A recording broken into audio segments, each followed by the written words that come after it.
చైనాకి సంబంధించిన విద్యార్థులు ప్రపంచంలో ఎక్కడికి వెళ్ళినా సరే, వాళ్ళు వాళ్ళ కుటుంబానికి సంబంధించినటువంటిదంతా కూడా వాళ్ళ బంధువులందరినీ కూడా మానిటరింగ్‌లో పెట్టుకుంటుంది చైనా.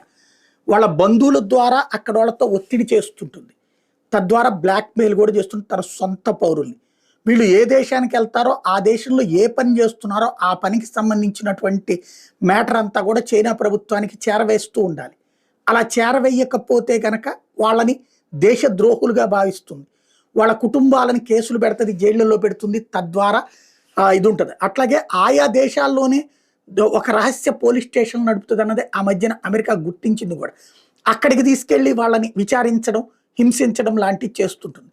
అట్లాగా చైనాకి సంబంధించినటువంటి ఒత్తిడితో చైనా విద్యార్థులు అమెరికాకి సంబంధించినటువంటి కీలకమైనటువంటి వ్యవస్థలలో పనిచేస్తే వాళ్ళందరూ అక్కడున్న డిఫెన్స్ కావచ్చు, సాఫ్ట్‌వేర్ కావచ్చు